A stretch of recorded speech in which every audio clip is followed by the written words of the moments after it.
Picture this. Deep woods, ancient trees blotting out the sky, and a full moon so bright it feels unreal. The only sounds are your breath and the crunch of leaves underfoot. You're alone, maybe hunting, maybe escaping. Suddenly the air changes, electricity prickles your skin, you freeze, listen. A twig snaps, something heavy, not a deer, your heart pounds, shadows shift, then you see it. A hulking figure, bigger than any man, hunched and wrong, its eyes glow, neither animal nor human. Rage and intelligence burn in that stare, you're paralyzed. Prey before a predator. This is the fear our ancestors knew, the terror of being hunted.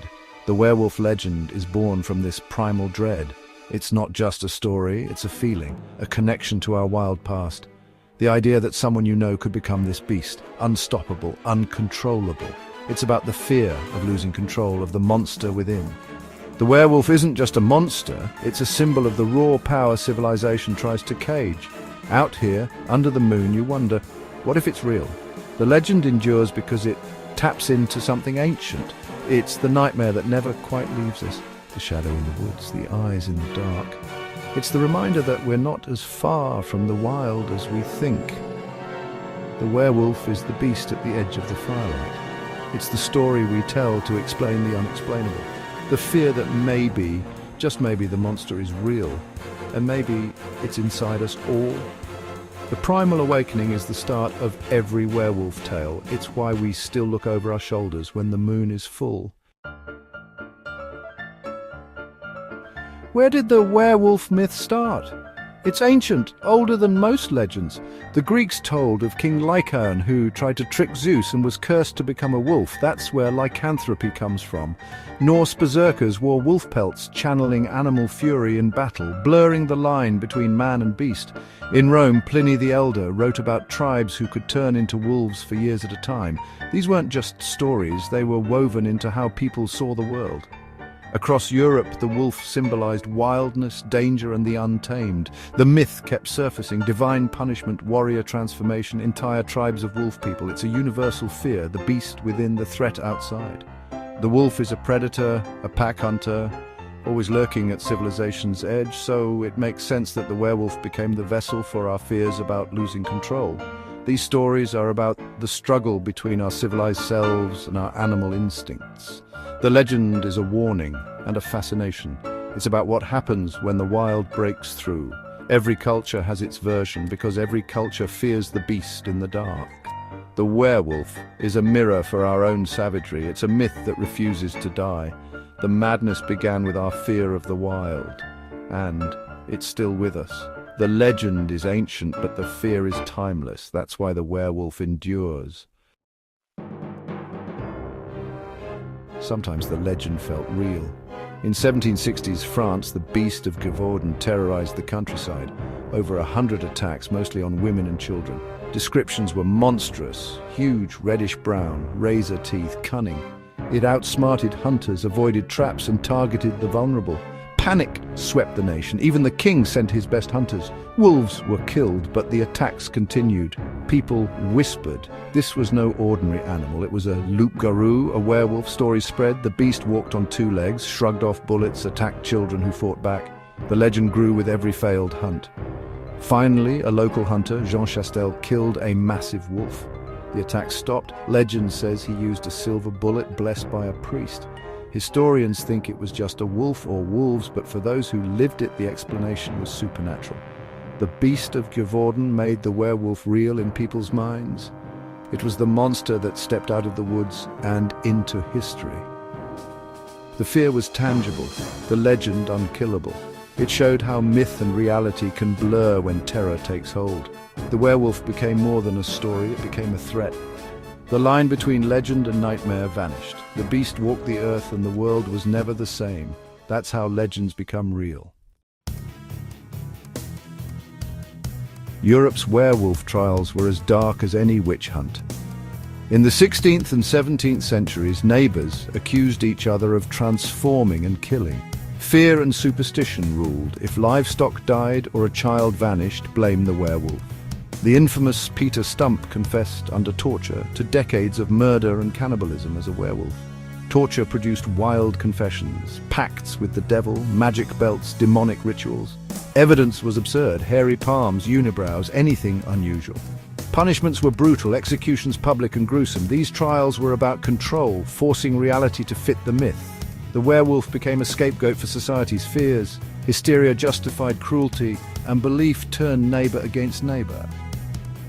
The monster wasn't just in the woods, it was in the courtroom. The real horror was what people did to each other in the name of fear. The werewolf legend fueled a dark chapter of human history. It's a warning about the dangers of unchecked superstition. For centuries, the werewolf was a creature of folklore and fear. Then came the movies. Hollywood's 1941 changed everything, introducing the full moon, silver bullets, and their tragic hero. Now the werewolf was a victim, cursed and tormented, not just a monster. Audiences sympathized with the beast inside the man. The transformation became a metaphor for inner struggle. Later films pushed the horror, made the change agonizing, brought back the predator. Modern stories like and turned werewolves into tribes, heroes, even romantic leads. The werewolf became endlessly adaptable, tragic, terrifying, or heroic.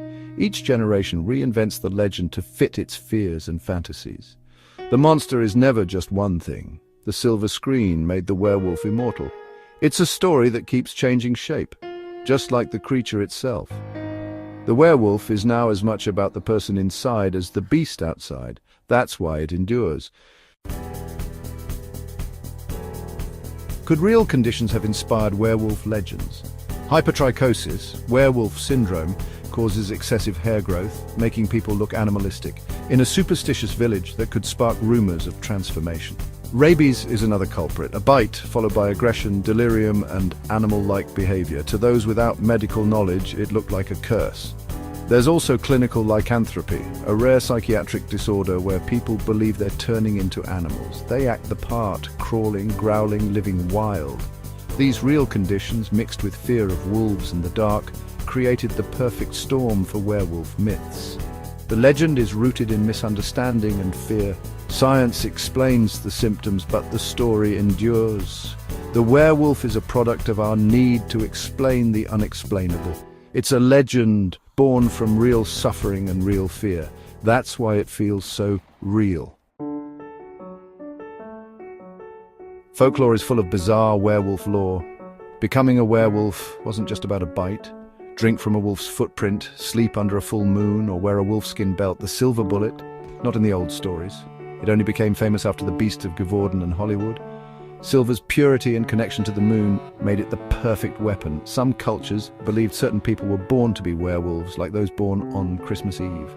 In Slavic legends, werewolves could be protectors, fighting evil to save the village. Cures were just as strange. Call the werewolf's name 3 times, strike its forehead, or exhaust it until it changed back. Every culture had its own rules and remedies. The werewolf was a problem with magical solutions. These details show how deeply the myth was woven into daily life. It wasn't just a monster, it was a part of reality. The weirdness of lycanthropy is a testament to human imagination. The legend is as strange as it is enduring. Today's werewolf is more complex than ever. Characters like Remus Lupin in Harry Potter show the werewolf as a sympathetic outsider, struggling with a condition, not evil. In modern stories, werewolves are often communities, tribes with their own rules, fighting for acceptance. They symbolize the outsider, the misunderstood, the connection to nature. The transformation is a metaphor for puberty, anger, or any struggle with self-control. Shows like use the werewolf as a stand-in for growing up and facing inner chaos. The werewolf can be a victim, a hero, a rebel, or a metaphor for identity and prejudice. Its adaptability keeps it relevant. The legend now explores themes of community, self-acceptance, and the wildness within. The werewolf asks us to see the person inside the monster, and the monster inside ourselves. It's a creature for every age, always changing. That's why it survives. The werewolf is more than a monster, it's a mirror. Why does the werewolf still haunt us? It's the ultimate symbol of our dual nature, part human, part beast. In a world obsessed with control, the werewolf is the fantasy of letting go. It's terrifying and liberating, pure instinct, raw power, no rules. The legend taps into our relationship with nature, reminding us we're still animals at heart. The transformation is a return to something primal, a tearing down of civilization's walls.